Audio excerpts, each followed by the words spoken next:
Hola. Okay, 2 minutes, no problem.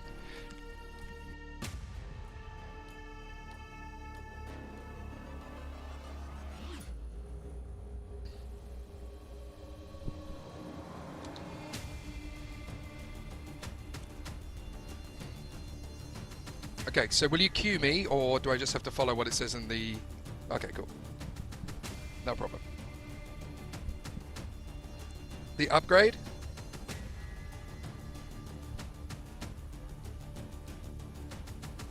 Ah, okay.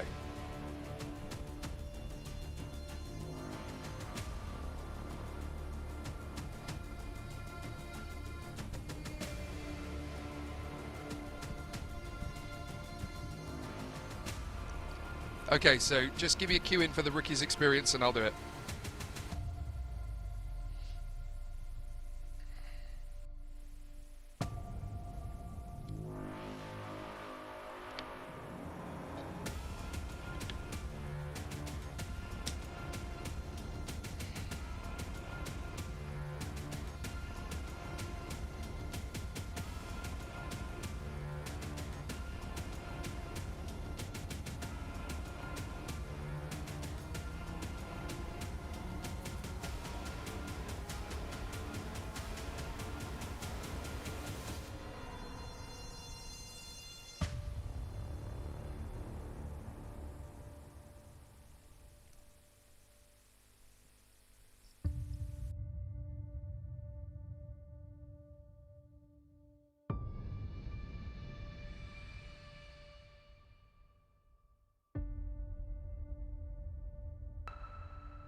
Back into the action we go once again for the Spanish Winter Championship E4 2026 up first, and that is of course for the Formula 4 category drivers here on the beautiful Circuito de Madrid. Jarama has been a venue for top-level motorsport since its inception 60 years ago, very nearly.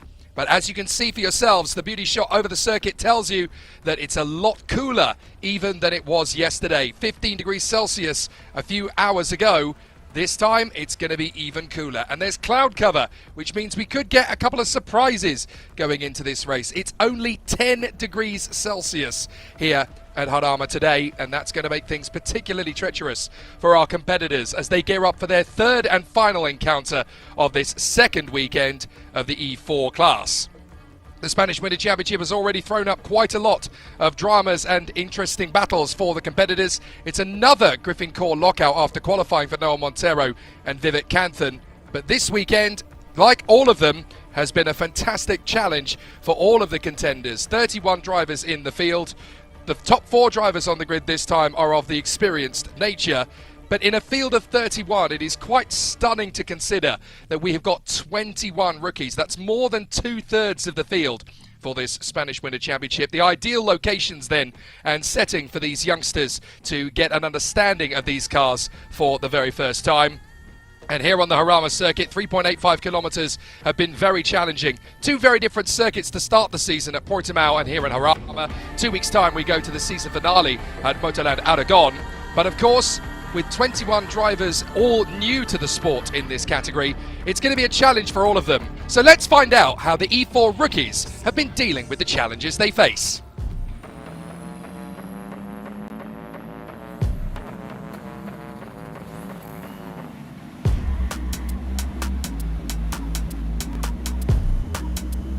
Yeah, it's very nice because yeah, even if today, if it wasn't the day that I was expecting, of course, first race in single seaters, it will be difficult. I think it's quite cool to start the race career in this level, so to try to push through everything. Was a very different experience compared to karting. It was my first experience in a racing other than karting, so it was very nice. Good first experience, learned a lot from it.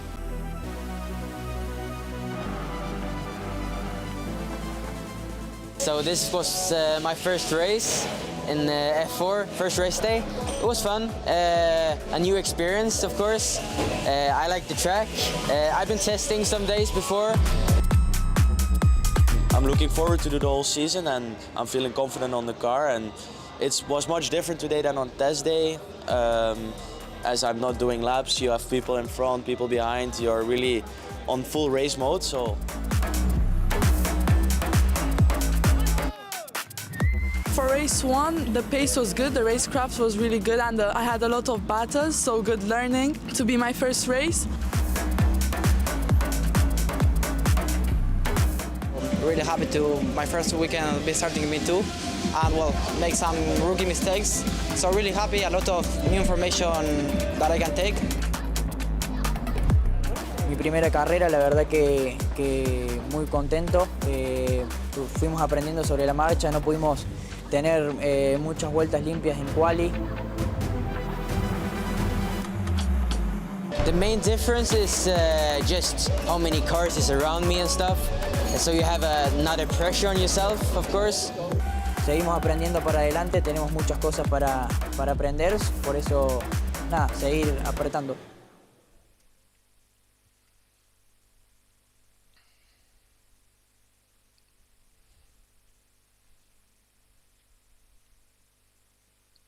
It is still crazy to me that I've known most of those kids in that lineup since they were about 11 or so years old. It's been amazing to watch them come through the karting ranks of the worlds of OK Junior and IAME Europe and IAME Asia and what have you. And now here they are, cutting their teeth in racing cars for the very first time. If you're just joining us for the very first time this season, you've already missed some fantastic battles across the first 5 races in the first 2 weekends, so you can go back and watch them all on our Spanish Winter Championship YouTube feed. But we've still got some business to attend to. We've got 4 races total before we crown the Spanish Winter Championship contenders as the title winners in the E3 and E4 categories. E4 first up here this afternoon after a very tricky day yesterday, which saw some big challenges for the drivers, and they certainly put on a good show. Noah Montero and Boris Leisen adding themselves to the winners list in E4 in the Spanish Winter Championships. Now, here at Jarama, we get to do it all again. And I have to say, the circuit looks very different when there's cloud cover over the circuit. The temperature has actually dropped by 5 degrees Celsius. That's what it does in this part of the world when you've got cloud cover. The wildlife are obviously still just getting ready for spring, but you can see for yourself just how difficult it's going to be for the contenders out there. My timing screen is actually just updated, as has my weather map. 13 degrees Celsius now, the air temperature. That's still considerably cooler than it was yesterday, and the track temperature with it has dropped all the way to 21. Now that should make tyre degradation a lot less going into this first of our 2 races of the day, one for E4 and then one for E3. But the humidity is quite high as well, 64%, and that means we could even end up with a spot of rain or 2 over the course of today. Looking at the actual forecast over the circuit, it does actually state that there's not a big percentage of chance for rain in the area, so we may just get away with it. The fans are still enjoying themselves, that's the main thing, because they obviously all want to get themselves involved in the battles from the sidelines. They want to cheer for their favourite drivers as they get themselves ready.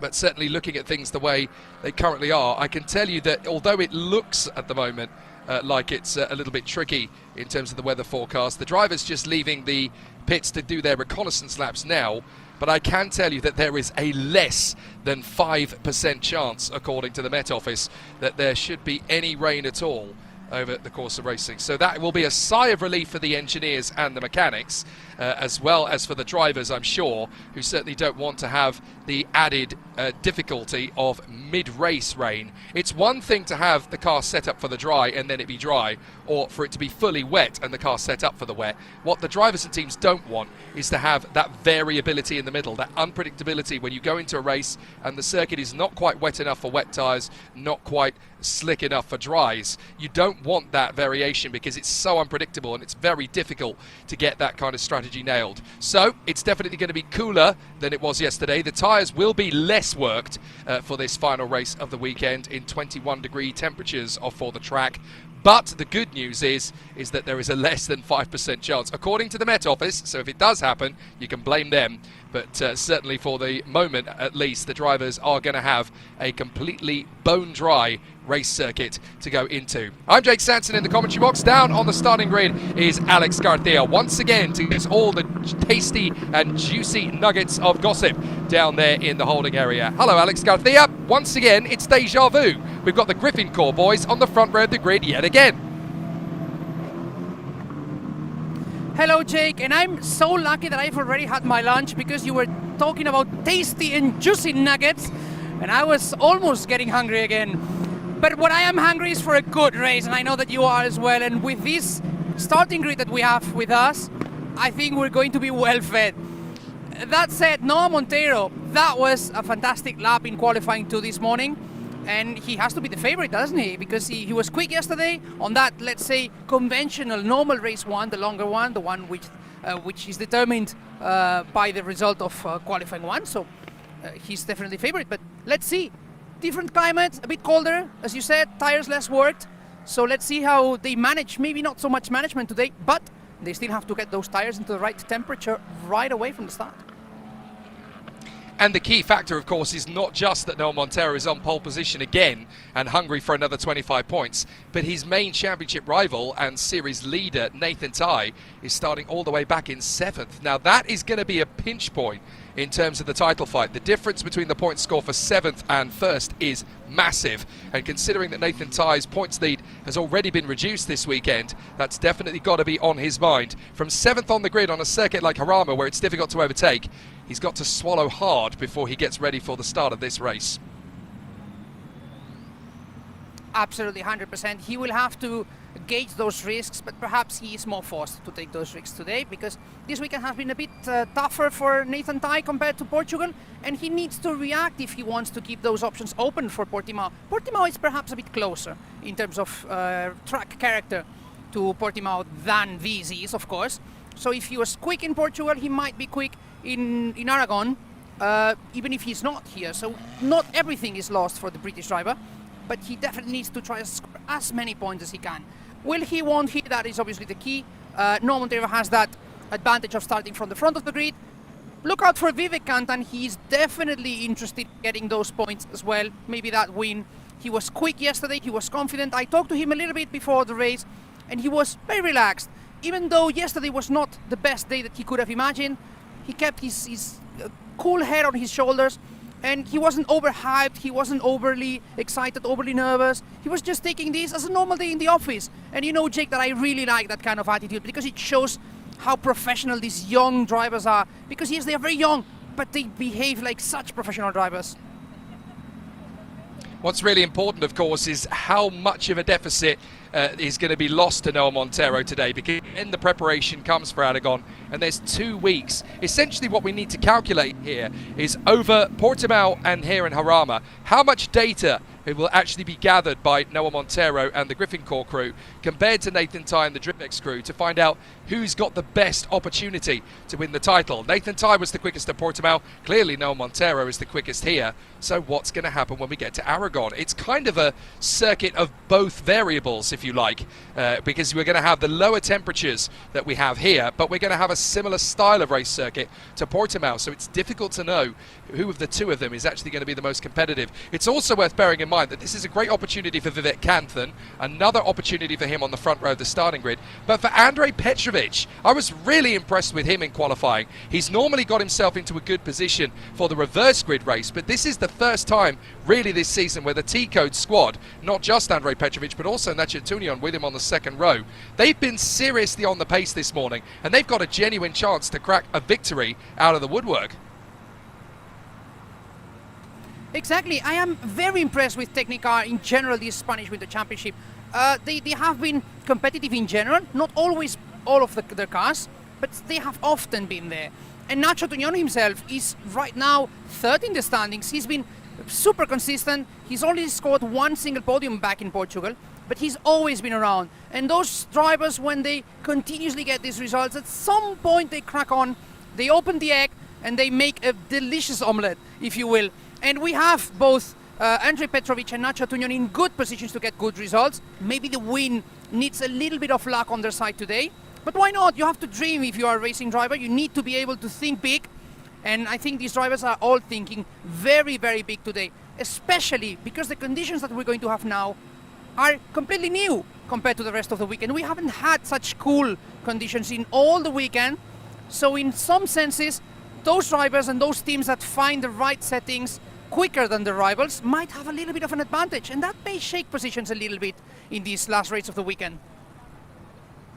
It's a really good point, Alex, because actually looking at my monitor, the temperature has actually fallen over the last few minutes, not increased, and that's unusual for this time of the day in Spain. The 3-minute board has just gone up. Kasper Schürmann's P5 on the grid, the first of the rookies, alongside Dan Kelleher.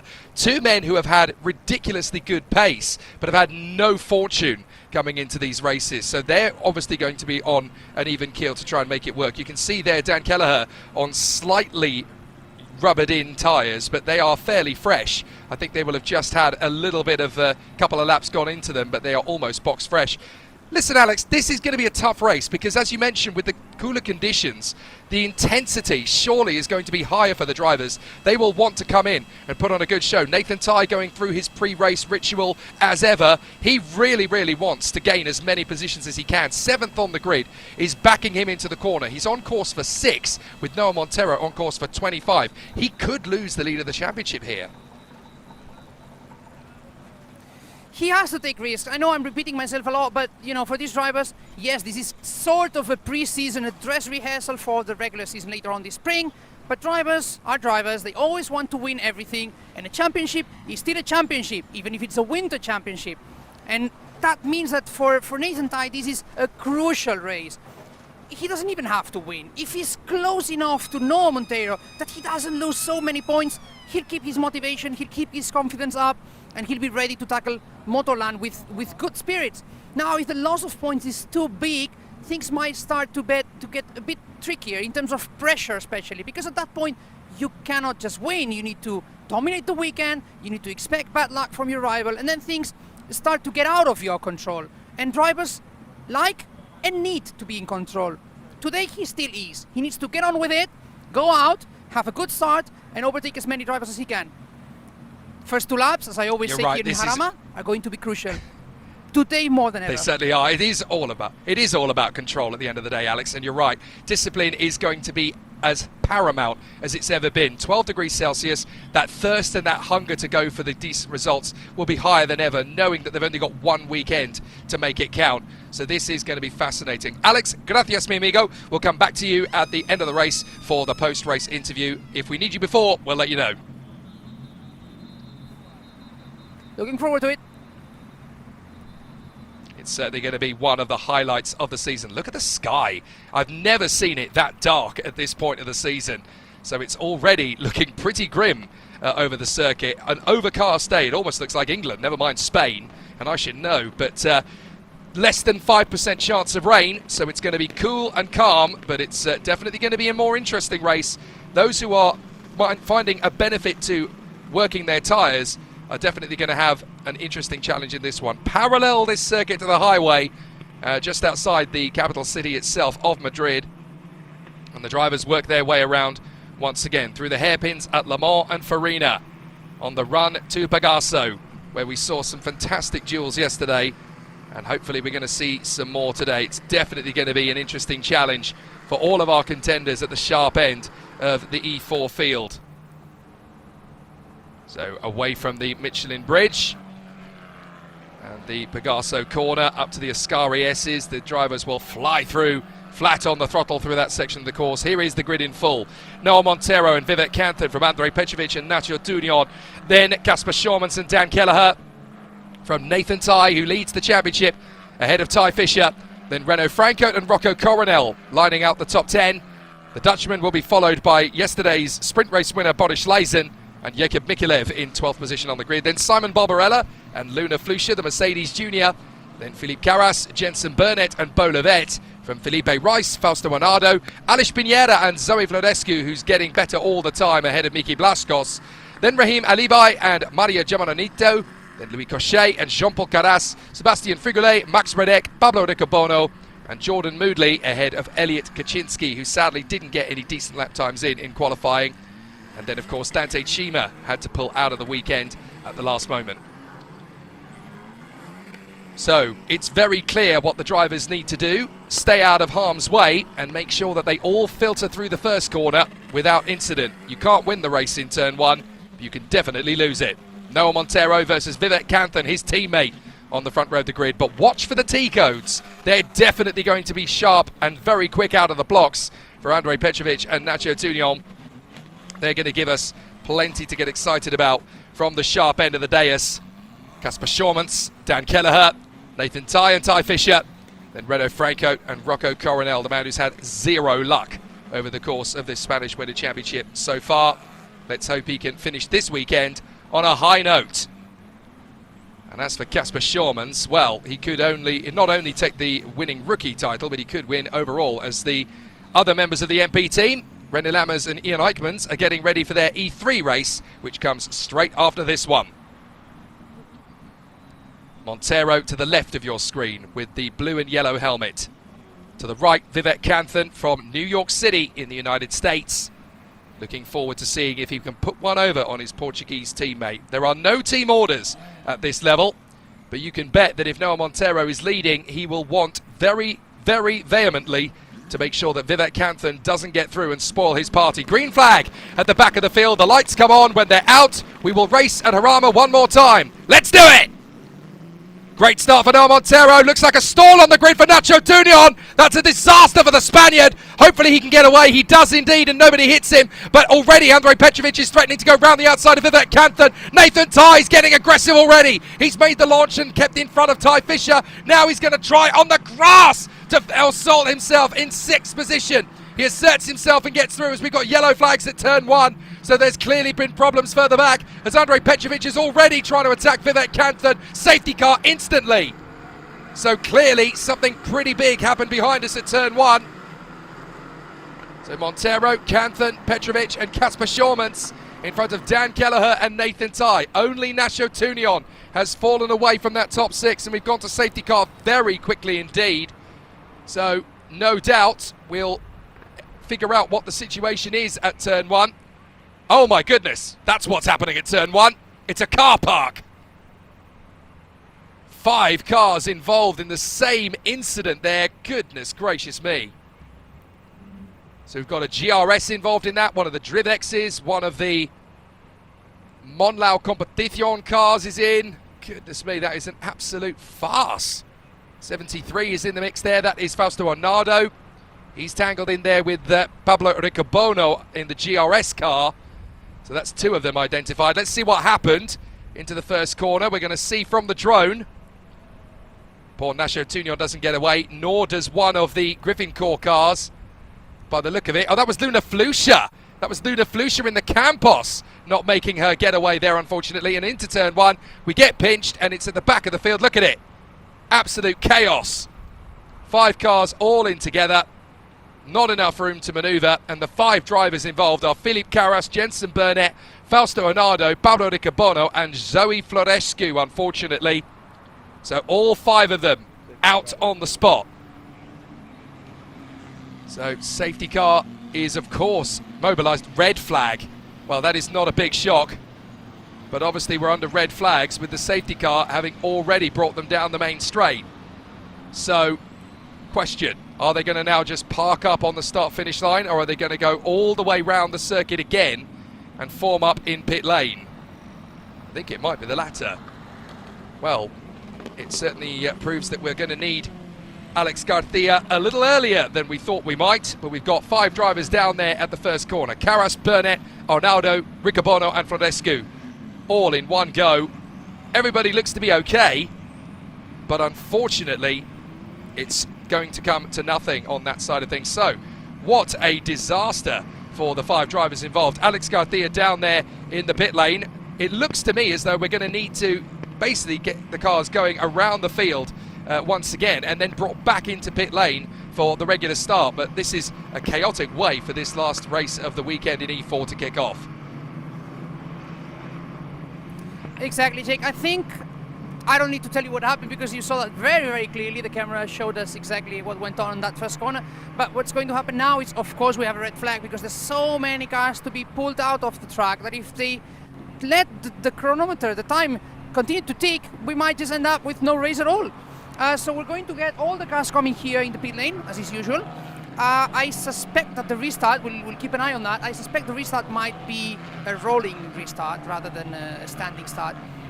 Perhaps just to avoid another situation like this, because we have to remember that we have more races after this, not just ours in the Spanish Winter Championship Eurocup 3, but other categories. So if it gets too late, especially with this weather forecast that we have ahead of us, we might end up with too little light for the last few races, so we cannot afford another red flag. Yeah, we really can't. And I noticed there that Philippe Carras was one of the drivers involved in the incident, but he's not the only one. Jean-Paul Carras was also there with a damaged front wing. So it's not just the fact that we had 5 drivers involved in that first corner incident. Everybody trying to get out of the melee and make sure that they got through without incident. There's 2 or 3 cars at least that have picked up some damage there. So it's one of the most chaotic ways to start a race. But the thing is, because it happened at such slow speed in Fangio, the main thing to bear in mind for everybody is that everyone's okay. It's just a clumsy, unfortunate mishap for everybody to go off at the first corner. But now, for the drivers that have made it back to the grid, they can basically now come into pit lane in the single file formation. We'll restart behind the safety car for 2 laps behind the safety car and then go to green flag conditions. But the key factor is that the cars that have had damage now, Alex, they can be repaired. So they've got a little bit of time while the wreckage is being recovered. Those drivers that have got a damaged rear wing or a front wing or a blown tire, whatever it might be, they can have it reset, ready for the restart. Exactly, it's a good option, a good chance to just go back, reconvene with the mechanics engineer, see what is worth changing. We have to keep in mind that the time is also ticking, so depending on what changes there had to be, it might be long, and there might be a risk if, for example, you had to change, let's say, a rear wing. It might take a bit too long to make sure that it is ready in time. But front wings, as you said, if tires are damaged and things like that, it's a good moment to just make sure that your car is in top condition to go out on track. And if any of the drivers, which I cannot see from here, but if any of the drivers involved in that crash managed to get back to the pit lane, they might be able to rejoin the race as well, so just keep an eye on that. That's a very good point, Alex. I know that you've obviously got double duty. You need to go and report on what's happening with our Spanish viewers as well, so I'll let you go and do that. Gracias, Alex. We'll see you in a bit. We'll be back. So with the cars back in pit lane once again, this is a good opportunity to ask some questions if you're there on the stream and you want to figure out what the situation is. I noticed that one person on the comments actually said, new race. It's not quite the case, actually, because the first 2 laps were actually completed. Even though we were under safety car, we started the second lap, and that's now technically been completed because we've brought the cars back into pit lane. So, as a result of that, it will not be a completely new race. It will still be a fresh restart, but we will have 27 minutes and 51 seconds on the clock. So it will be 2 laps behind the safety car and a rolling start. There's poor Luna Flusha struggling to get away. So that's the answer to the question, why is Luna Flusha at the back? Well, it's because, just like Nasha Dunion, she actually struggled to get away initially. Now, here's where it all kicks off. Look very closely in the apex of turn 1. That's the first point of contact, and that was the Drivex, unfortunately, getting caught up in all that. So Jensen Burnett just got tipped sideways, and in the melee, everybody just trying to get out of the draft. Unfortunately, Paolo Riccobono was out of harm's way, but he just picked up too much damage to get going again. So very unfortunate indeed, and there are the 5 cars, sadly, out on the spot. Zoe Florescu, Pablo Riccobono, Fausto Arnaldo, Jensen Burnett and Philippe Carras. Annoyingly for the Carras family, Jean-Paul Carras also got a damaged front wing in all of that, trying to take avoiding action. So very difficult situation indeed for the team at G4 Racing. They really didn't want that. There is the 88, that is Miki Blascos of the Monlau Competición squad, hoping that he can continue to make good progress in this one. And he is just ahead of Maria Jamanonito, the Portuguese driver. Great to see her make her car racing debut. We heard from her a little bit in the pre-show as well. Former factory driver in the Tony Kart team.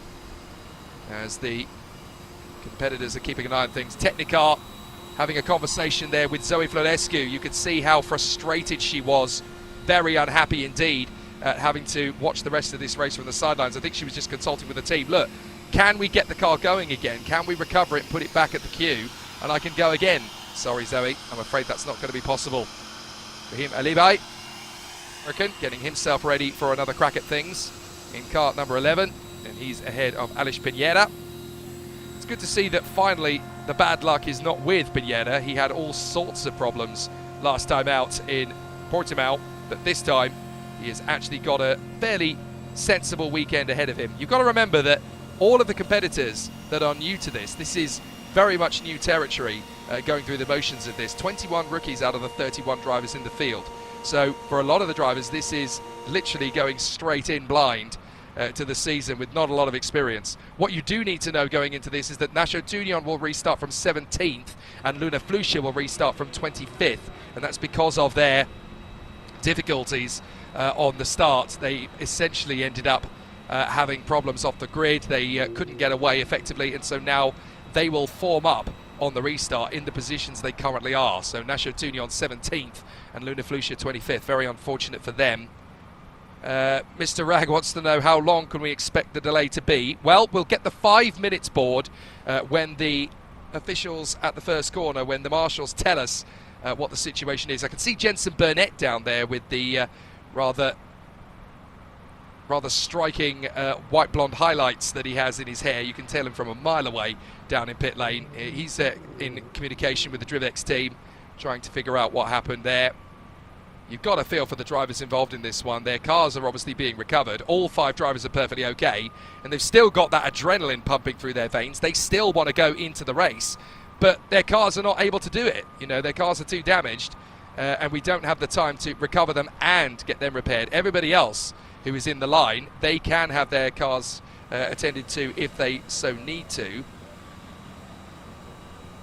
But it's a very frustrating situation for Messrs. Carras, Burnett, Arnaldo, Florescu and Riccobono. They did not want to be sat on the sidelines with a fairly decent amount of time left to go.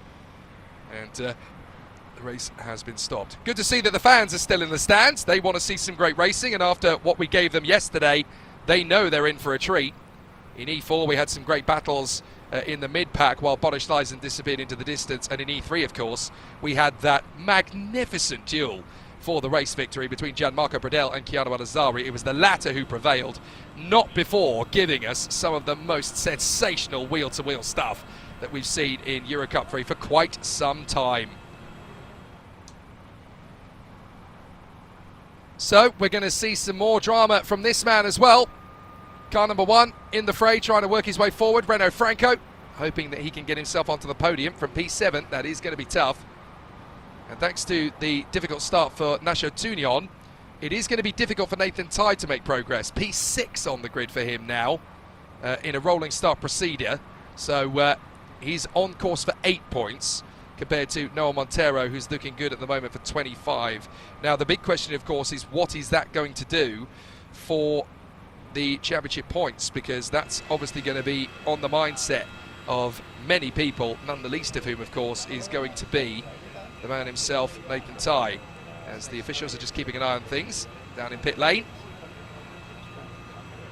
making sure that we're in a very solid position. We've got some work going on under the...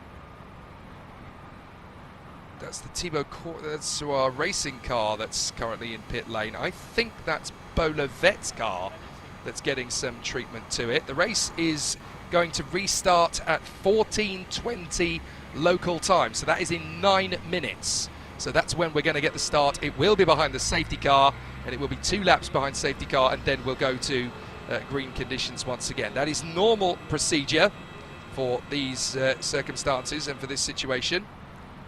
But at least now we've got an answer as to when the race is actually going to get started again. It'll be just under 8 minutes time now, actually. But it did look to me as though the Thibaut Courtois racing team were going to work there on the underside of Bolovet's car. So I wonder if he's tangled with somebody on the way through. I think it was Bolovet's car. I couldn't make out if it was the number 78 of Maria Giamononito or whether it was the 24 of Bolovet. But certainly only 2 drivers within the Thibaut Courtois racing team. Named, of course, in deference to the very talented man who was a former national goalkeeper for Belgium. Thibaut Courtois, now a race team principal, and I can tell you it is actually the 78 who was getting that treatment to her car. It was Maria Giamononito, so I was wrong there initially. It was the Portuguese driver who was having some work done. Right, this is how treacherous things are now in terms of the title fight. That qualifying performance from Noah Montero, getting the bonus points for pole position, definitely do not help Nathan Tye's cause here, because Noah Montero is currently sat on 60 points in the championship and Nathan Tye has 62, so he's only 2 points ahead of him. So the only way that Nathan Tye can hold on to his championship lead is to get ahead of Noah Montero, because even if he finishes second to him with a 2-point difference at the moment and a 7-point swing between first and second, if Montero wins the race, he heads to Motorland Aragon with the championship lead. There's no two-way about it, and that is definitely going to put things into a much better position for the Portuguese driver heading to Aragon than it is to the Brit.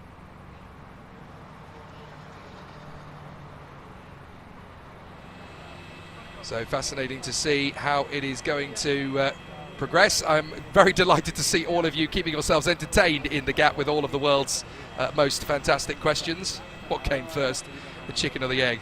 I've got a fantastic joke about an Amazon delivery. I've ordered a chicken and an egg. I'll let you know. Yes, I know. I won't give up the day job. I won't. I'm much better as a commentator than I am as a comedian, in some people's opinions. Right, we've got the competitors getting themselves geared up and ready. That is the Technicar by Amtog team, just keeping an eye on the progress of their other drivers. Even though Zoe Florescu is out of the race, Alice Pinheira is ready to go still from 19th on the grid. And so they're getting themselves ready for another exciting duel. Rocco Coronel gearing himself up for another go. And there is Tom and Tim on the pit wall there, getting themselves ready to watch their boy continue on the journey. Not just the son of Tom Coronel, also the son of Pauline Zwart, of course. 2 very impressive racing drivers in their own right.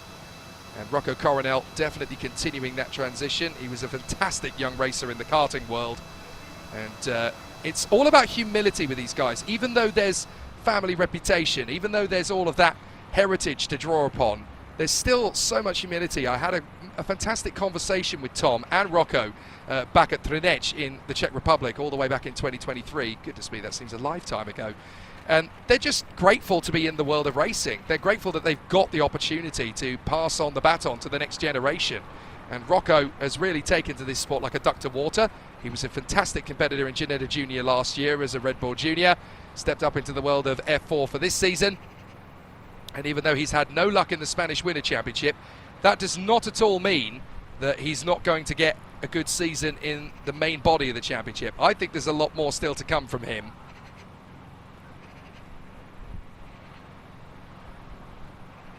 So let's see if we've got a little bit more to come then from this final 25.5 minutes or so. There's still more conversation going with Maria Giamononito. Got to remember that she's brand new to the world of car racing. This is only going to be car race number 6 for her going in. So it's still very much deer in headlights for all of the novices. But there is Vivek Kanthan, the American, getting himself geared up, ready for take 2 of race 2. And he is a very impressive young talent in his own right here. We talk a lot about Noah Montero, but do not rank this guy out of the running.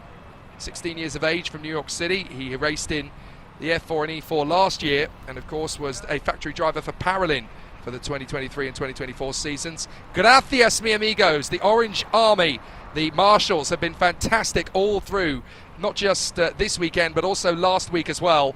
We cannot race without those fantastic men and women in the orange suits. We call them the Orange Army in Britain, and I think the term really does need to go global. We can't race at all without them. Andrei Petrovic waving to the camera. Concentrate, man. You've got a race to get on with. I love it when these drivers have got enough time to get themselves geared up to say hello to you guys. Surely they should be focusing on the task in hand. Kasper Schurmans certainly is. Kasper Schürmann's doing a great job as a novice. When he appeared for the first time at Yas Marina back in January, I had a great conversation with him as he was signing on, actually. And he's a very committed and very focused young man, but certainly a very playful and humorous one as well. Dan Kelleher, the man who followed Luna Flusha into the record books for the IAME Euro Series mini title in IAME X30. And then we've got Nathan Tai getting himself ready. Now this is very much long faces time for DrivX, because the dream at Portimao is turning into a bit of a distant memory, because he's only 2 points ahead in the championship. Fine, he still leads the championship, but in about 27.5 minutes or so, give or take, he may not be leading the championship anymore, because he's in P6, and Noah Montero, leading the way, is on course for 25 points when he's only 2 points back. And Nathan Tai is on course for only 8 points, being down in P6. So he better get some overtaking shoes on and get himself out there again, ready for another go. So with this man, Renaud Franco, he'll be frustrated being down in P7.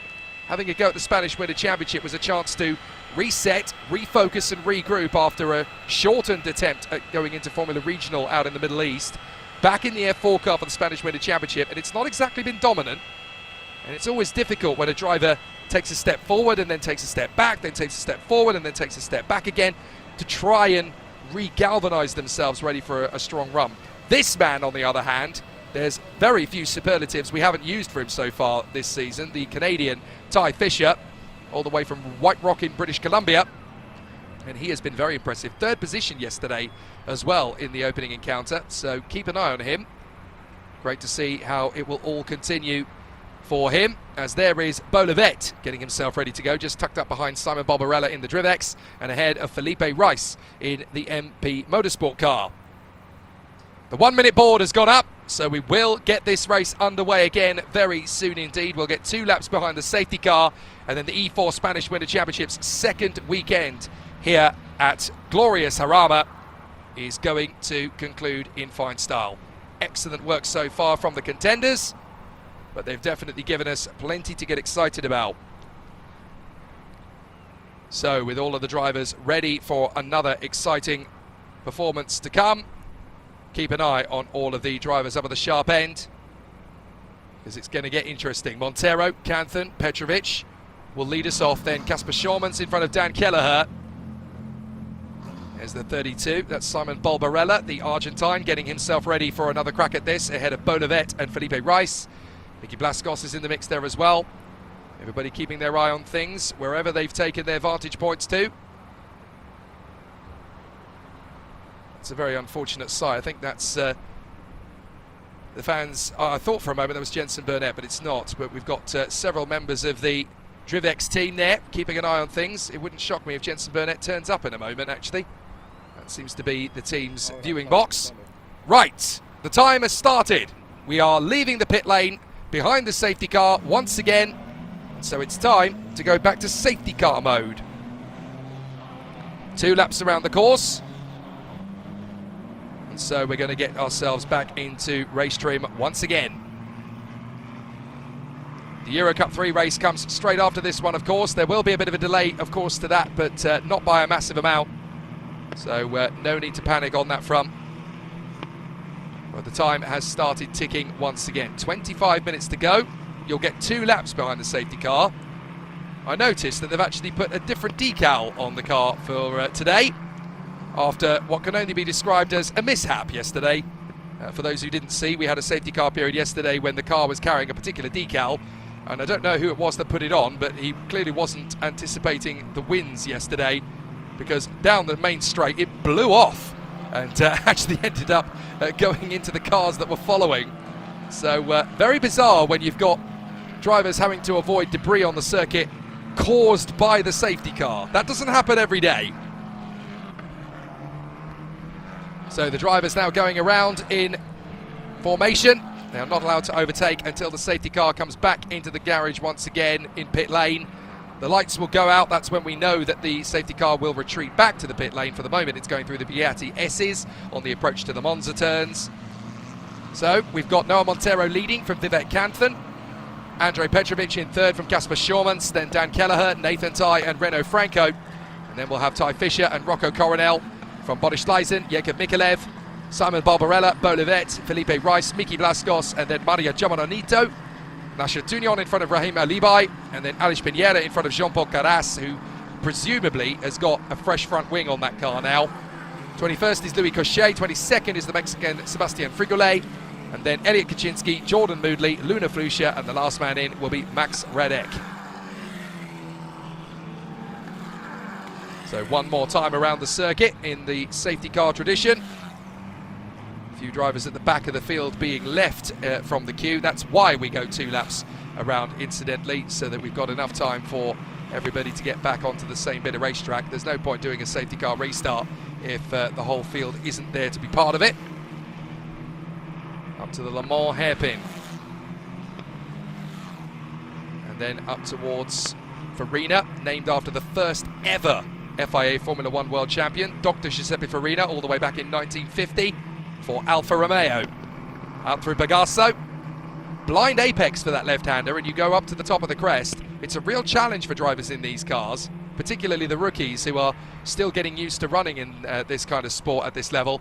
Then through the Ascari S's, the part of the circuit that's named after Alberto Ascari, the last Italian to be Formula 1 World Champion, all the way back in 1953. That's how long they've been waiting for another Formula 1 World Champion, although many people think that Andrea Kimi Antonelli, who of course came through the world of F4 not that long ago, could be the next one to make that happen.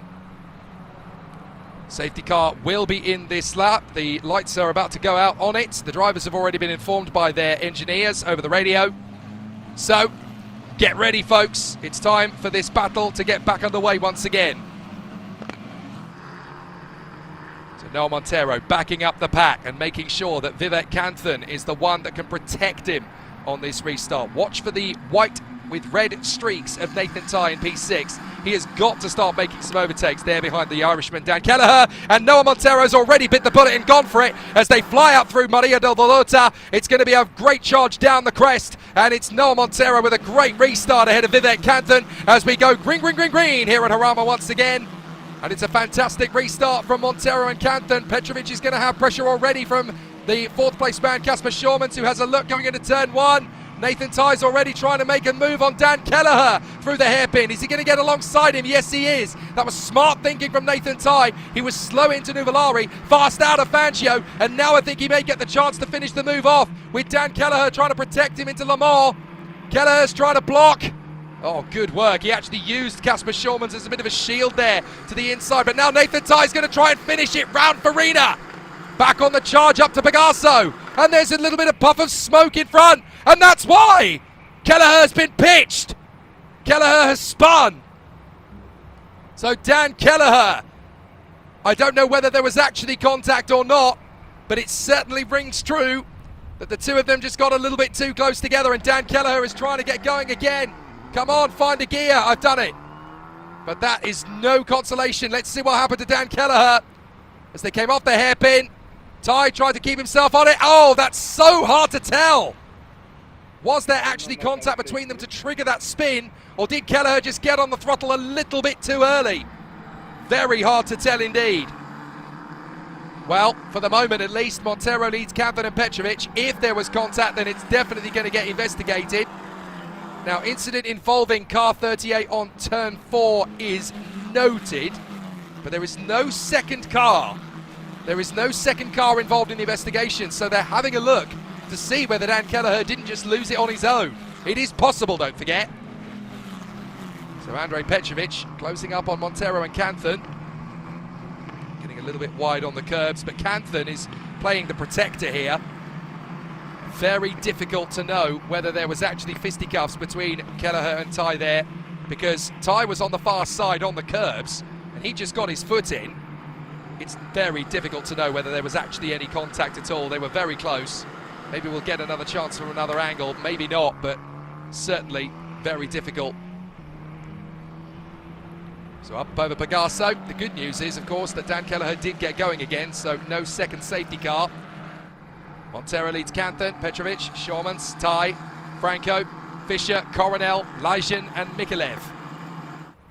So Andrej Petrovic is the man who's tasked with keeping up with the Griffin Core boys. Go on, Andrej, go get him. The Serbian pushing hard here, down the drop, up to the Bugatti S's, in through the long flowing hairpin, and then up the crest once again, leading up to the Monza turns. This is where Gilles Villeneuve really had to do his defensive work up against the likes of Jacques Lafitte and all of the various competitors that were throwing it gauntlets to the winds at him in the closing stages of that now infamous race at Jarama in 1981. Down the drop out of Maria del Velota and along the main straight up to the kink at Nuvolari, named after the greatest pre-war Grand Prix driver of them all, Tazio Nuvolari. No arguments, please. Go and read your history books and then tell me we're wrong. Into Fangio, named after the 5-time Formula One world champion from 1951, 54, 5, 6 and 57. That record that stood all the way until, incredibly, 2002, when it was finally equalised. Oh, big lock up there! An attempt on Renault Franco there from Ty Fischer, who really decided, you know what, I'm getting bored of sitting around behind the Dutchman, I'm going to go for it. And that was caution to the winds in Le Mans hairpin. Goodness me. Really trying to work his magic there. And that's given Rocco Coronel a little scent to go after the man in front. Well, if you're going to get lackadaisical on the brakes, my friend, this is my chance. I've been looking after the tyres a lot better than you have. Out through Portago. The corner named after the great Spaniard, Alfonso de Portago, who raced for Ferrari in the 1950s. Another bit of defensive tactics needed here from Franco on Ty Fischer, who really is pushing it through the Bugatti S's. Up the hill again. Definitely going to be tricky as they continue to work their magic. A little bit of cross up there through the Monza turns for Renault Franco, and then into Maria del Velota. The corner renamed in 2015 after the very now sadly missed Maria del Velota, one of the last women to test a Formula One car in the modern era. Did so for Marussia. Into the hairpin at Fangio. Still Montero leading Canthan and Petrovic. Nice and tidy between these three up at the front end of the field. It's anything but tidy further back, because Ty wants to get on terms again with Kasper Schormans. He's got to close up on him a bit first. So there is Schormans. Ty is doing everything he can, and Franco is absolutely parking the bus on the inside radius of Le Mans, doing everything he can to make sure that neither Ty Fischer nor Rocco Coronel can find a way through. Goodness me, he's got his work cut out. Out of Pegaso, through the Ascari S's. Named after the Formula One world champion of 1952 and 53. And of course, just like a lot of the E4 drivers on the grid, he himself was the son of a great racer, Antonio Ascari, who sadly perished in the French Grand Prix in the 1920s. Down the drop. Bugatti S's once again, named after the great Giuseppe Bugatti, the great driver and engineer from pre-war. To the Bugatti S's then, Coronel watching very carefully to see what Ty Fischer does. Chasing up the crest after Renault Franco and Ty Fischer. Fischer is really good in the braking zones. That's where he's really hungry, but he doesn't quite tidy it up on the exit. He's very forceful on the inside line in those apexes, but he just gets a little bit scrappy on the exit. But he's got the determination to get back on terms. Along the pit straight once again. Yellow flags at turn 10 and 1. So there's a double yellow flag zone. As up the inside, Ty Fischer's going to try and make his move. Talk about a terrible time to cut away. Nothing we could do about it. But it was the 17 of Nacho Tunion, and he's lost his front wing. So Nacho Tunion, who started P4, broken front nose. Did Ty Fischer get that move done on Renault Franco or not? That's the big question. As Nacho Tunion has now motored on, but I think he's suddenly realised he's gone past the pits without a front wing. Sorry, Nacho, you kind of missed the boat on that one. So once again, Montero leads the way from Canthan and Petrovic. Schormans in P4. Nacho Tunion trying to recover. But what is the fate of the battle up front? I think Ty Fischer had to back out of that in the end. So Ty Fischer not able to get the move done. What's happened to Rocco Coronel? He got ahead of both of them. So Coronel is now in front of Franco and Fischer. I wonder if they just kicked each other slightly wide, and as a result, Coronel is through. So there is Petrovic. keeping himself as close to the Griffin Core boys as he can. Up to Maria Del Velota. There's damage there, there's debris on the far side of the course, and that's Coronel. He's the man who leads the train now. So he's got ahead of Franco and Ty Fisher. I'd love to see how that happened. But they were dueling away, Fisher and Franco into turn one, and so Coronel suddenly finds himself in front of them. Incident involving cars 10 and 39 on turn 4 is noted as Franco goes sideways with Coronel. Fisher's got a gap up the inside line. No, you don't, says Renault. Round the outside, he holds his nerve. Goodness me, that's a tough position for Renault Franco to be in. He's got to go offensive and defensive in the same moves into Le Mans. Big lock up from Ty Fisher, but again he carries the speed through the wider apex of that radius. Fascinating how he's able to get himself squared up, and now he's got a little bit of pressure as Nathan Ty has got ahead of Shawmans. So here's what happened. Fisher made his bit of curb. They both ran wide. Rocco Coronel says, brilliant, an early birthday present. Thank you, boys. What a dash of a move from Rocco Coronel. Finally, he's got some good luck. That was an absolute steal from the Dutchman. Brilliant bit of racing. So Noah Montero still stretching his advantage and, of course, stretching his lead. But Nathan Ty has got ahead of Casper Shawmans. We didn't see it, but he's got ahead and up into 4th position. So the British driver definitely trying to charge his way back in. So through Maria Del Velota onto the home straight. Still 12.5 minutes to go. Long races in the Spanish Winter Championship in E4. The car in front is Nacho Tunion. So problems for him, of course, having had that broken front wing. He's coming to the pits and gone out again. But Noah Montero banks in a 1.2462. This is his championship lead to command, the way things are currently going. And he's going to level the score of wins up against Nathan Ty as well. Nathan Ty won twice at Portimao. Noah Montero is about to do the same. So through they go again. Into the braking zone, and Franco and Fisher still really exerting themselves in the braking zone, locking up the tyres into the hairpin. Once they go again, pushing back up the crest again through Bagasso. Lean on the left apex. Up the climb, and Fisher is getting very annoyed here. I've already got past Renault Franco once. Don't tell me I've got to do it again. Here he goes through Ascari S's. Can he make the bid? No, Franco's holding that inside line lovely at the moment. Great defence. Still they go through, up towards the Bugatti S's, down the drop. Rocco Coronel locking up himself there as he comes through the Bugatti S's hairpin. That's very difficult for the Dutchman, and you can tell just how much is going on. Right, Blaskos and Flusha are in the pits together. So they must have had an incident out on the circuit themselves as well.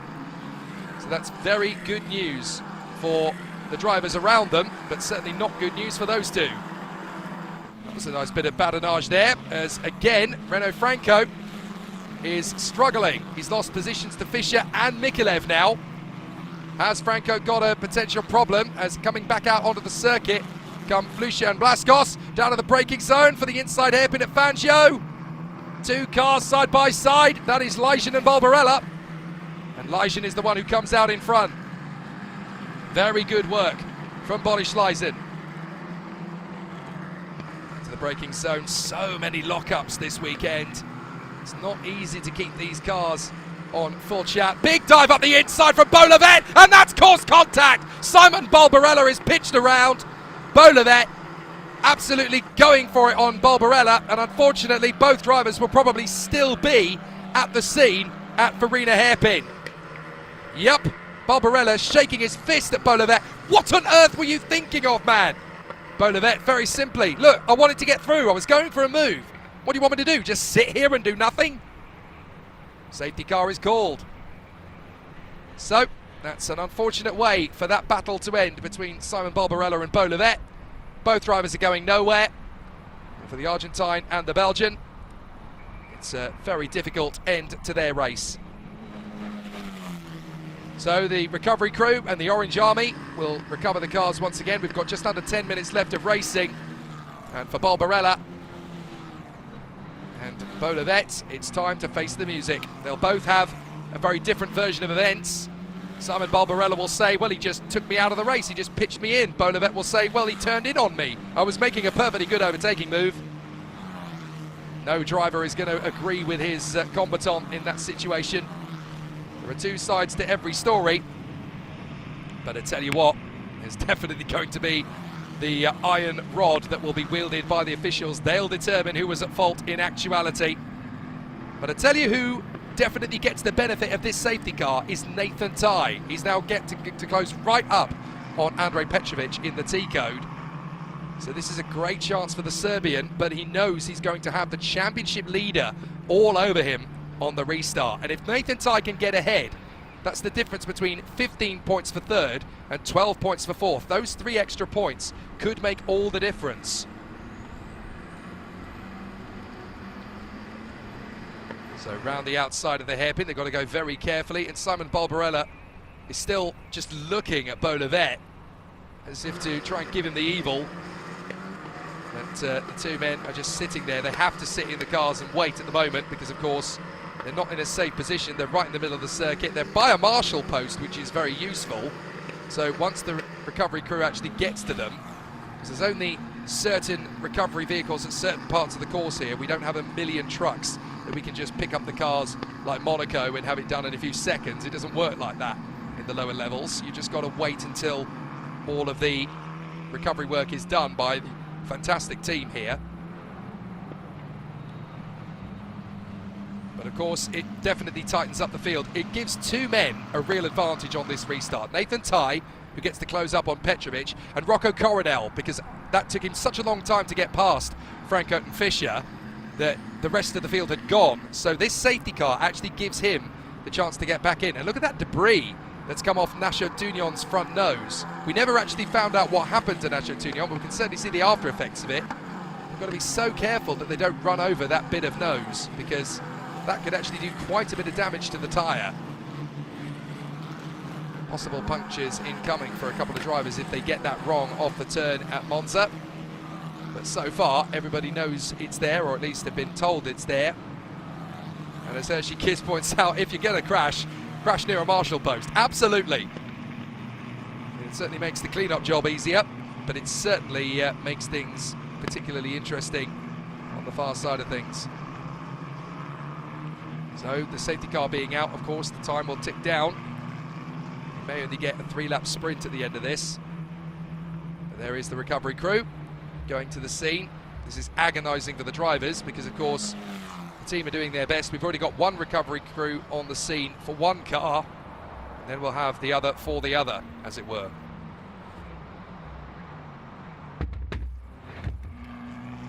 So, for the fans of the championship battle, Noah Montero is still locked and loaded in position in the lead of this race to take the lead of the championship. He's 2 points back from Nathan Ty coming into this race, but he's on 25 at the moment, and Nathan Ty is looking good for 12. So that means that the championship will swing from a 2-point deficit to a 11-point lead, I do believe. I'm trying to do the math very quickly in my head. This is going to be a 13-point difference between Montero and Ty. And so 2 points back to 11 points back. Yes, that's right. There was only a handful of subjects I was ever any good at school. Anything to do with motor racing worked. And mathematics, well, I was always very good at working out a championship. So the safety car stays out for at least one more lap because both recovery crews are still there at the scene of the Farina hairpin. And so Noah Montero has the safety of having his teammate Vivek Kanthan there in position. But Vivek Kanthan, of course, is not exactly playing a team game here. You never do at this level. It's every man for themselves at this level because all of the drivers want to come through and go for the victory up at the sharp end of the field. Certainly, between the Griffin Core drivers, Vivek Kanthan wants to win this race just as much as Noah Montero does. And there are no bonus prizes or anything for the Teams Championship like there is in the Formula 1 Constructors Championship. So every driver wants to go for it and will go for it as much as they possibly can. So out through the first hairpin. They're out of the Nuvolari kink, which is what makes the straight not quite straight, named after Tazio Nuvolari. Then Fancio, the hairpin.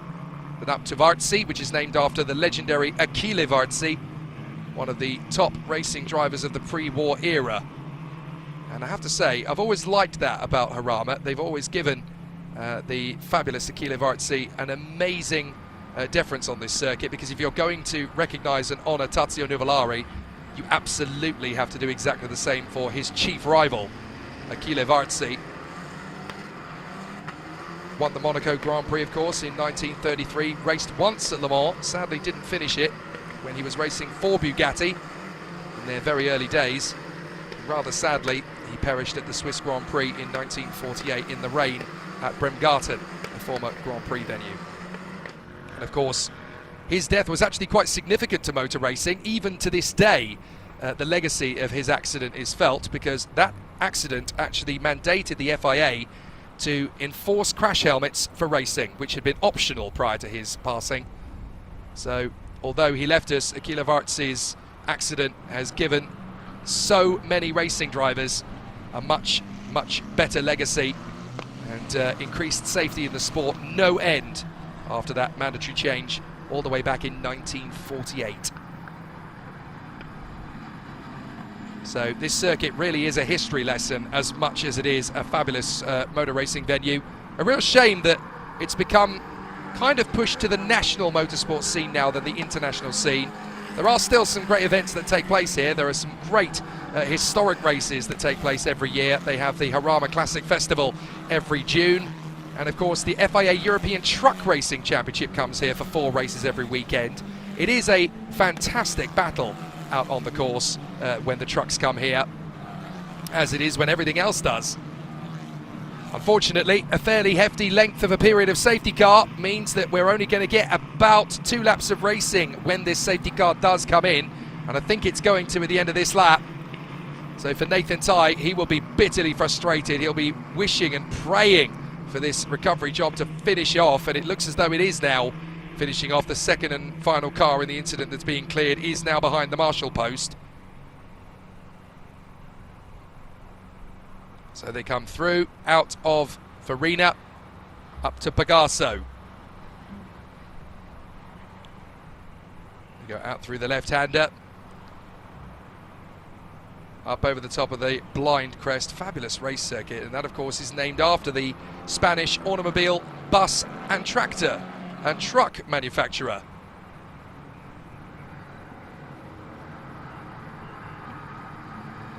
Safety car in this lap, thank goodness for that. We're going to get at least 2 laps of racing hopefully then to finish off the weekend in E4. So it's now time to get this race back under starters' orders. For Nathan Tighe, it's get on with it, sunshine, because your championship lead could evaporate in about 5 minutes. 1 minute left on the timer, but then of course when the timer runs down to 0, we'll get another lap after that, and then we'll finish this off.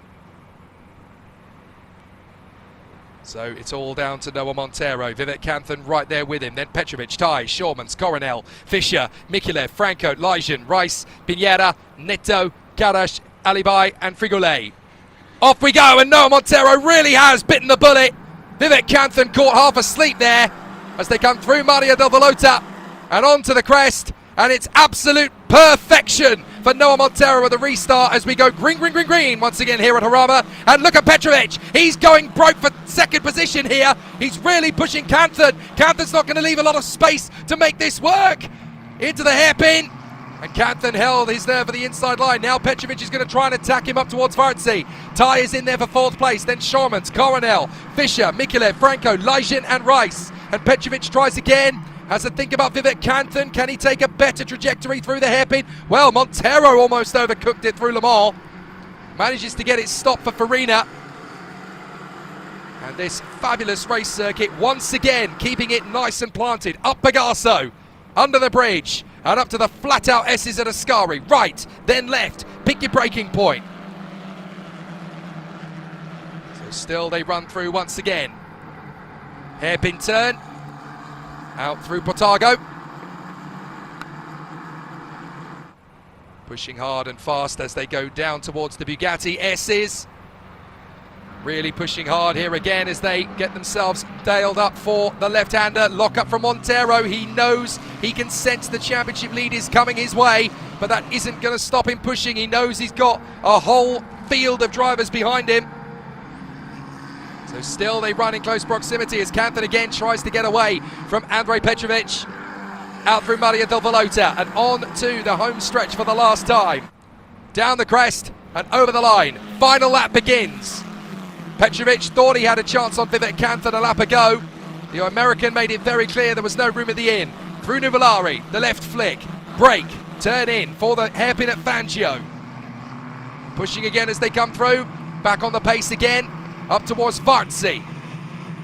In through Vartzi, the right-hander, and Noah Montero is about to take the lead of the championship. It was looking miserable a week ago on home soil. Just a one solitary podium finish for his efforts. But as he comes out of Le Mans hairpin, into Farina hairpin, and on the charge up to the crest of Pegaso, Noah Montero is looking likely to take the lead of this championship after a brilliant comeback drive here in Jarama all weekend long. A pair of pole positions and potentially a pair of race victories. Out of Ascari, up to Portago, the hairpin named after the great Alfonso de Portago, who perished for Ferrari in the 50s, as was described in the fabulous movie of Ferrari, where Adam Driver played the title role. One of my favourites.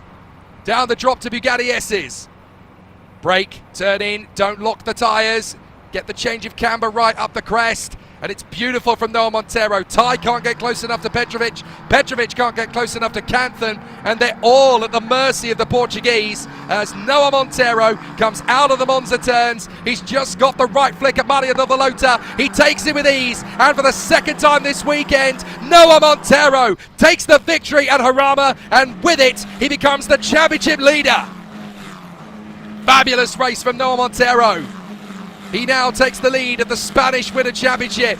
Two hands in the air for the man in karting we used to refer to as Skywalker. Brilliant run. The Portuguese ace has done it. Excellent work from Noah Montero. And he gives a thumbs up to his teammate Vivek Canthan, who comes home second. That was like something straight out of Talladega Nights. Noah Montero and Vivek Canthan, shake and bake, baby. Brilliant run for the Griffin Core duo. Excellent effort from Andrei Petrovic. Really put up a fight all the way to the end. Oh, that's Ty Fisher. He went out on the last lap of the race then. And so did Rocco Coronel. Are you kidding me? How many times this season does Rocco Coronel have to have a decent finish ripped away from him? There's his rear wing. Oh my goodness me. In the midst of the celebrations, Rocco Coronel and Ty Fisher out on the sidelines. That is devastating. Rocco Coronel brought it back to the pits and parked it. What does the Dutchman have to do to finish a weekend with some decent points? I can't believe it. So that promotes Mikulev to P6, Franco to 7th, Pineda gets 8th, Leischen gets 9th, and Felipe Rice scores his first point in the championship in P10, just one ahead of Maria Germano Nito, the Portuguese. Good effort from her, so nearly getting her first point of the season. Mind you, if we get some investigations and some penalties, she may well get a point. Well, you've got to feel for Ty Fisher and Rocco Coronel. Last lap, more woes for them. And only 20 cars actually making it home on that occasion on the lead lap. There were 22 finishes in total, but Luna Flucia and Miki Blaszkos were both a lap down after their earlier incident. So back into the pit lane we go. I wonder if there's going to be a replay of that incident, or it might have just happened out of the camera's view. But because it was such a bizarre incident, and on the last lap as well, through the Monza turns, very strange way to end it. Andrei Petrovic, P3. Good effort from him. The Serbian has actually taken a big step forward this weekend. He was strong in the sprint race last week and consistent at Portimao. This weekend, he's actually looked like he could be a race winner one day in the big show. He's already taken a victory in the sprint, but that's a 20-minute race. He's not far off getting the job done in the main event. So, fabulous work so far from our contenders, as into the pits and parking it comes the Griffin Core boys. First Vivek Canthan, and then Noah Montero, the Portuguese driver has taken his second win of the season, his second win of the weekend, and that's good enough to make him the championship leader heading to Aragon in 2 weeks' time. I thought that one all the way through. His finger on the side of his helmet. That race took brains, and it certainly did. Noah Montero gets the handshake and the hug from Vivek Kanthan. Griffin Court dominates in the final race of the weekend for E4 here at Jarama. And in 2 weeks' time at Aragon, they can take it all. Good effort from the man from New York, second place. I think he'll be frustrated, actually. I think he would have wanted to go for the win, but it was clear that Noah Montero had the pace. But a fabulous performance from the Portuguese. Great work. His father Tiago will be very proud indeed, keeping on the family tradition and looking just as quick in his feeder series career ladder days as Tiago himself did back in the day. Andrej Petrovic gives the handshake to Noah Montero. Good win, sir. We'll get you next time in Aragon. Well, given the kind of determination that T-Code and Andrej Petrovic have, I wouldn't put it past them at all. But there it is, Noah Montero's winning car. The number 81 triumphant for the second time in as many days. 2 wins this season, 2 wins this weekend, and now he is leading the championship with just 3 races to go in 2 weeks' time on the Motorland Aragon circuit. Fabulous stuff from Noah Montero, Vivek Kanthan and Andrej Petrovic. The winning rookie on this occasion, Kasper Schormans, in front of Jakub Mikilev, and getting his first rookie podium, Aleš Pineda. Good stuff, really good stuff. So, down in pit lane for the second time this weekend, Alex Garcia has found our race winner, Noah Montero. I'm here on top of the podium. Not too bad for a Madrid holiday. Yeah, not bad. We knew we had to get it done. We got the job done with maximum points today with pole position, win and fastest lap. And it's what we needed for the championship. So looking forward now to Motorland. It's a track that quite fast. So let's see what we can do there as well. Secret to restarts without giving away too much, of course. I mean, I do what I know I need to do, and that's it. In Motorland, I know that, of course, the goal is the championship. How different is it going to be to Portimao and Jarama? I mean, both the 3 tracks are very different. One is longer, the other one's tighter. And now Motorland's got very long straights and it's quite windy as well. So there's going to be a lot of things in the table, you know, to play with. But I think we can get it done. We have the pace there, we've always had. And if we just keep the momentum, I think we can do it. And the preparation for Motorland, how does a driver prepare for that? Of course, outside of the track. I mean, we do a bit of sim, you know, a bit of gym to get in shape, and that's pretty much it. Good stuff. Time to enjoy it, and good luck for the next one. Thank you.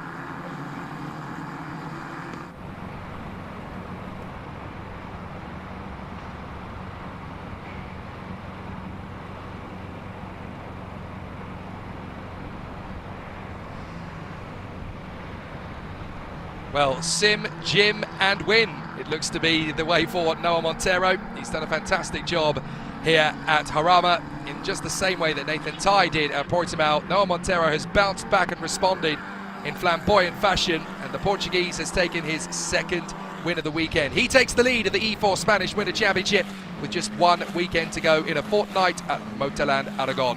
Who will win the title between Noah Montero and Nathan Ty? It's going to be a very fascinating weekend. That's it for the E4 Spanish Winter Championship races here at Jarama this weekend. But Alex Garcia, what a fantastic battle and an immense performance from Noah Montero. He really showed his credence here this weekend to bounce back in the fight with Nathan Ty in the best and the most emphatic way possible.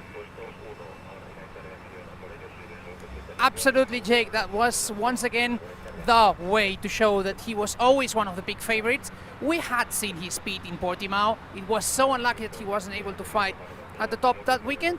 But tell you what, it is perhaps for the best in the end for all of us, because if he had been having these results in Portimao and in Jarama, we might not have any championship left for Motorland. So at the very least, we have a title fight for the next week, or I should say in 2 weeks' time, which is very good, because I wouldn't want that to be decided too early. We always like those championships to be decided, if we can, on the last race, why not? we've certainly got an amazing showdown to come, because we've got the might of the Griffin Corps by Campos squad and Noah Montero looking very strong and very hungry, and they've got the momentum with them. But what kind of work do we think that is going to come now from the Drivex crew and Nathan Tai to dig deep and find that extra motivation to come back? It's going to be very hard to go up against the might of the Griffin Corps by Campos squad. They've got such incredible pedigree. They have an amazing turn of speed. They always deliver good stuff. How can they turn this around? It has always been very difficult to fight with the likes of Campos Racing, Griffin Corps, of course, run by Campos, and the MP Motorsport KCL teams. We know that they're stronger, they have a lot more resources, a lot more data, and that's always going to help them out. But teams like Drivex, who have shown speed, probably need to look back into what went right in Portimao, what was different in Portimao compared to Jarama, and try to replicate that. Was it a case of finding the setup early? Was it a case of the driver feeling comfortable? There's a lot of things that can change the outcome of a weekend. So if they look back into last week and see why exactly they were quick and they're able to do it, why not? They could still have something to say in a couple of weeks. I am also quite impressed with Technicar, who, yes, of course, might not have too much of a chance at winning the title in terms of drivers, but they could have a chance at winning the team's championship. They have drivers who have been competitive. They have still been competitive here, as shown by Andrei Petrovic. Nacho Tuñón was, of course, a bit more unlucky. So that's also a thing to look out for. I know that we always tend to look at drivers. It's normal. This is, of course, first and foremost, the championship for these young stars to get ready. But teams are also looking forward to that fight. And it's important to keep an eye on Petrovic and Tuñón, because their pace could definitely be a thorn in the side for both Nathan Tai and Noah Montero heading to Aragon, so it's good that we pick up on it. The podium ceremony, let's look on the drivers now as they celebrate in fantastic fashion, particularly for the Portuguese star Noah Montero to pick up his second victory of the weekend, and we get to hear the Portuguese national anthem as Griffin Corps and Noah Montero celebrate victory here in the E4.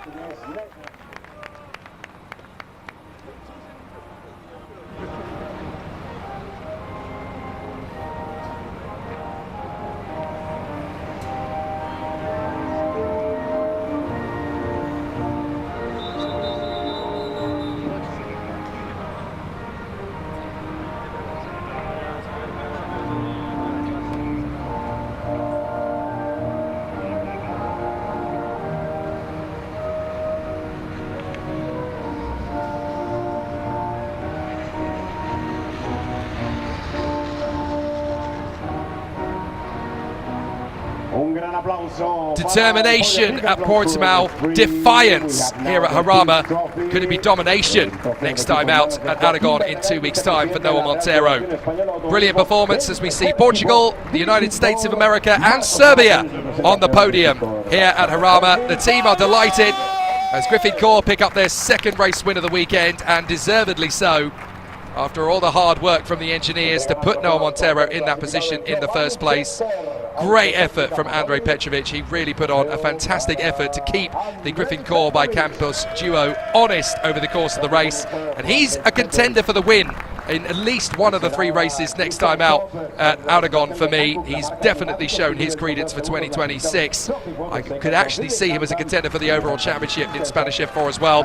Vivek Canthan still racking up those podiums. He'll want to do some homework in between here at Aragon to find that little bit more of an edge over his teammate. But for now, the headliner is Noah Montero. Second win of the weekend and the season, and he takes an 11-point lead to Aragon in 2 weeks' time. A fabulous end to the weekend, and a great way for Noah Montero and all of his Portuguese fans to get ready. In a fortnight, they'll go for the gold. Can it be wrapped up at Aragon? We'll find out in E4 when we return to the action, and all of the team down below are being pushed closer so that the boys can give them a proper Jarama soaking. The boys get busy with the fizzy, and we say a massive thank you to all of you for watching E4 over the course of this weekend. From myself, Jake Sanson, my colleague Alex Garcia, and all of the team at the Killite for keeping us entertained throughout. E4 is done. There's E3 still on the way to wrap things up here at Jarama. Se ha quedado extraordinario, Marcos. Has quedado con una lucha fantástica. Habéis salido. Now's the time for the rookie podiums. El momento para el podio rookie.